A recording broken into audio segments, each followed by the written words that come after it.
Hi guys, Martin here with another roundup of all the latest racing game news straight from the Team VVV website. We start this week with a question. What do you get when you cross the free-to-play MMO Need for Speed world, Drive Club's team-based racing and social integration, and Project Gotham Racing's city tracks? The answer, it seems, is World of Speed, Slightly Mad Studios' new free-to-play MMO racer out later this year for PC. Turns out Project Cars wasn't the only game they've been working on this year after all. Like Project Cars, it's looking very pretty indeed, as you can see from the trailer and release screenshots here. Unlike Project Cars though, World of Speed will have an emphasis on community features and team-based racing, all that sort of thing, which seems to be a very recurring theme this year, doesn't it? It sounds very similar to Drive Club and The Crew in that regard.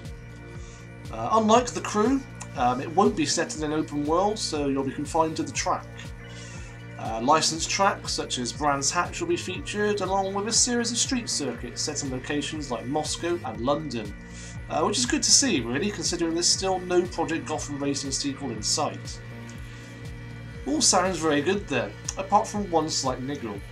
It's free to play, which of course means the dreaded microtransactions. Slightly Mad, however, insists that all content will be available to everyone, so he suspects there will probably be some sort of time-saving incentive in place to compensate. More details are said to come, so keep checking back on the Team VVV site for more info as we get it. But for now, you can view all the screenshots and the announcement trailer in the link below. Meanwhile, Milestone's MXGP has been enjoying plenty of spotlight this week, which left us feeling very optimistic about the game to say the least. We had a smattering of new screenshots showing off this new Dutch track, but what everyone really wanted to see was some long overdue new gameplay footage.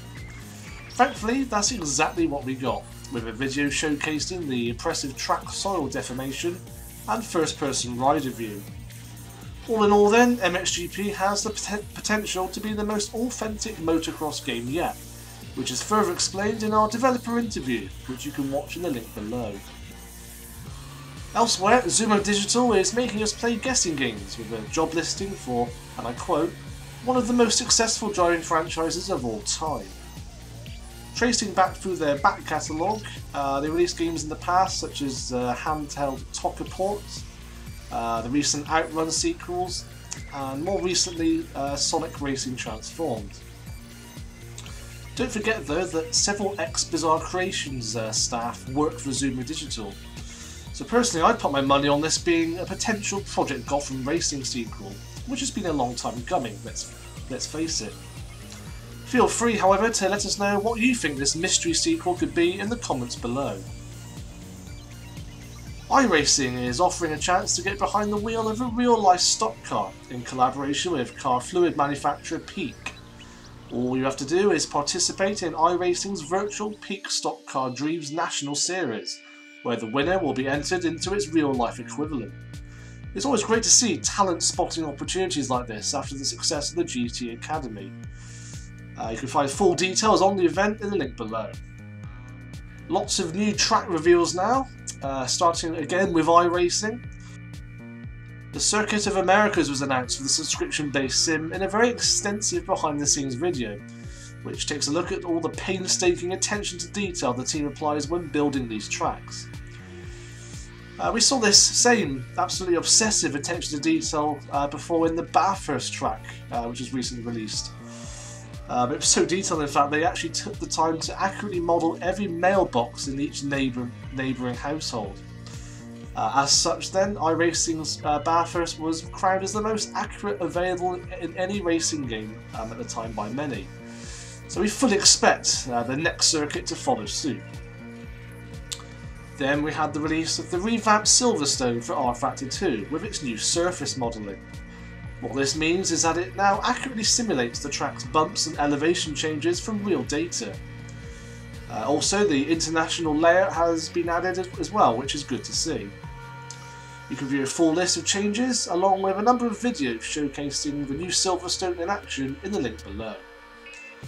Not to feel left out, the Sonoma Raceway is being added to Race Room Experience as well, seen here in the release screenshots from Simbin.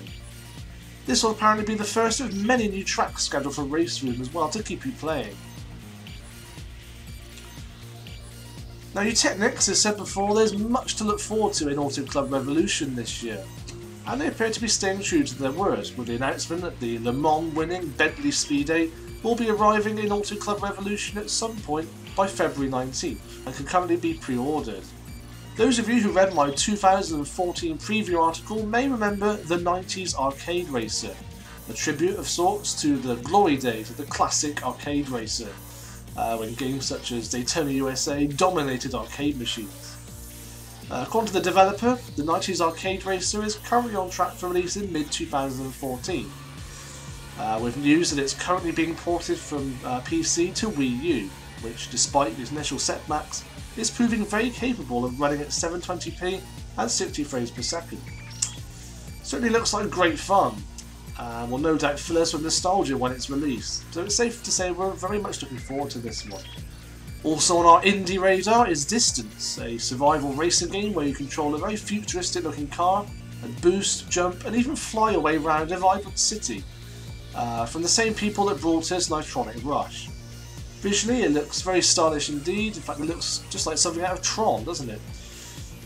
It's been a while though since we've had any real updates on Distance, but now a new gameplay video has been released, showing off some of the new experimental features added during the alpha phase, including teleportation and some new deadly obstacles to spice things up, such as an active buzzsaw, which, as you can see in the trailer we've got posted below, actually saws the car in half on impact. Something tells me they've been playing this car game recently. Elsewhere, Twisted Pixel's bizarre bike game LocoCycle is finally being released on Xbox 360 and Steam this Valentine's Day, after it launched on the Xbox One last November. It was pretty much slated in reviews at the time, but personally I quite liked the sound of it when I first read about it and saw all the videos. It seemed like quite a quirky game that didn't take itself too seriously. Granted, graphically it didn't really do the Xbox One much justice, and it was a bit pricey. Nevertheless, these shortcomings will hopefully be a bit more forgivable on the 360 version, particularly as it will now retail for half of its original price. A while back, you may remember the release of the Gran Turismo documentary Kaz Pushing the Virtual Divide, which at the time could only be watched in the US. Gran Turismo fans can now all rejoice, however, as Sony has since uploaded it onto YouTube for everyone to see. You can watch it in its entirety in the link below. And finally, if you ever wanted to see Alan's super swanky racing rig in all its glory, we've got a photo album of all its components over on our Facebook page for your viewing pleasure. Just try not to feel too envious. That's it for now though, but I'll be back next time for another roundup. As always, you can catch all the latest racing game news on tvvv.com, and you can also follow us on Facebook and Twitter.